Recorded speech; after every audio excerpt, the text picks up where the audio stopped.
Hallelujah. परमेश्वर को धन्यवाद आज के दिन के लिए। एक बहुत ही आशीषित बात परमेश्वर ने मेरे हृदय में रखी है और यकीनन ये सब सुनने वालों के लिए बहुत ही आशीष का कारण होगी। हम सब अपने जीवन में, अपने परिवार में, अपने काम में, अपनी सब चीज़ों में परमेश्वर की आशीष को चाहते हैं।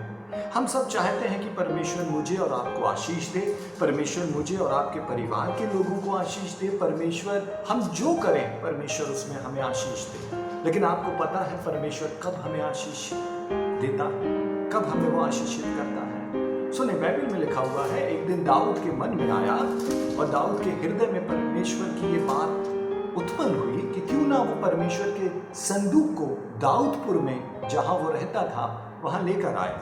और दाऊद 30,000 लोगों को, वीरों को इकट्ठा करता है और बड़े आनंद के साथ संदूक को एक स्थान से दाऊदपुर में जहां वो रहता था लाने के लिए निकलता है। सुनिए, बाइबल में लिखा है 2 शमूएल 6वां अध्याय 1 और 3 आयत। फिर दाऊद ने एक और बार इस्राएलियों में से सब बड़े वीरों को जो 30,000 थे इकट्ठा किया। क्यों इकट्ठा किया? सुने 3 आयत। तब उन्होंने परमेश्वर का संदूक एक नई गाड़ी पर चढ़ाकर टीले पर रहने वाले अमीनादाब के घर से निकाला और अमीनादाब के उज्जा और अहो नामक 2 पुत्र उस नई गाड़ी को हाँकने लगे। और बड़ी आनंद की ये यात्रा थी, बड़ी खुशी दाऊद के हृदय में थी, क्योंकि दाऊद परमेश्वर के संदूक को वहां ला रहा था जहां दाऊद खुद रहता था। और पुराने नियम में, ओल्ड टेस्टामेंट में, परमेश्वर का संदूक परमेश्वर की उपस्थिति को रिप्रेजेंट करता था।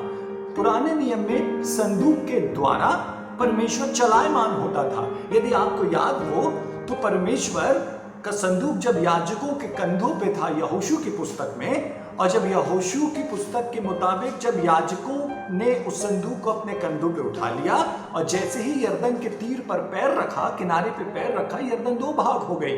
कारण था क्योंकि संदूक उनके कंधों पे है। तो परमेश्वर का संदूक परमेश्वर की उपस्थिति को रिप्रेजेंट करता था। परमेश्वर की उपस्थिति उसमें रहती थी, परमेश्वर उसमें वास करता था या उसके द्वारा चलायमान होता था, उसके द्वारा अपनी इच्छा को इस्राएलियों को बताया करता था।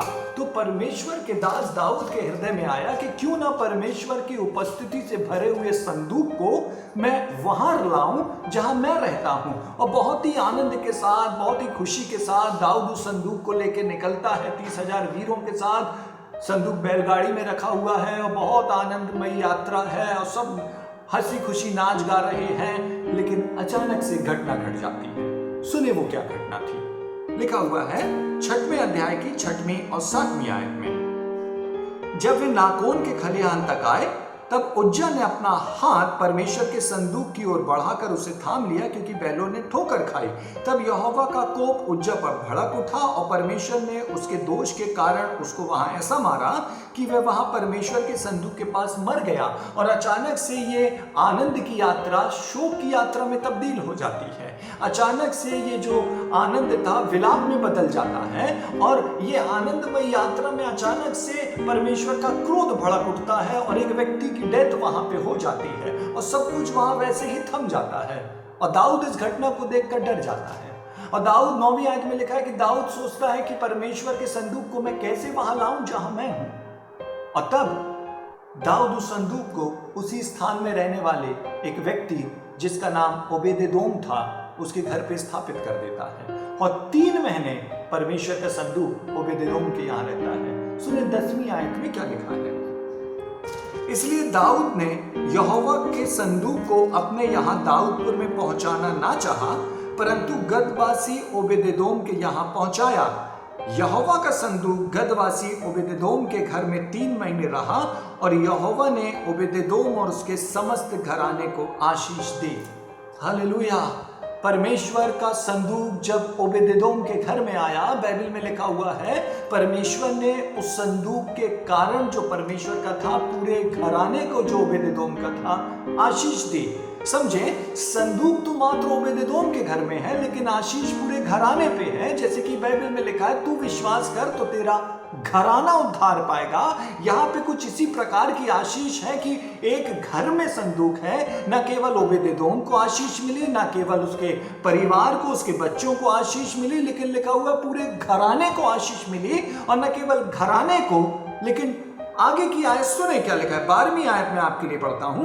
तब दाऊद राजा को यह बताया गया, तो अर्थात ऐसी आशीष मिली कि यह खबर दाऊद राजा तक पहुंची, और दाऊद राजा को यह बताया गया कि यहोवा ने ओबेदेदोम के घराने पर और जो कुछ उसका है उस पर भी परमेश्वर के संदूक के कारण आशीष दी है। तो आप समझें, परमेश्वर के संदूक के कारण ओबेदेदोम के घर पे, घराने पे आशीष दी। और बाइबल में लिखा है कि जो कुछ उसका था उन सब पे परमेश्वर ने आशीष दी। तो अर्थात ओबेदेदोम को आशीष मिली, ओबेदेदोम के परिवार को, बच्चों को आशीष मिली, ओबेदेदोम के घराने को आशीष मिली, ओबेदेदोम के व्यापार को, खेतों को आशीषित हुए। और परमेश्वर ने लिखा जो कुछ उसका था परमेश्वर के संदूक के कारण आशीष आई।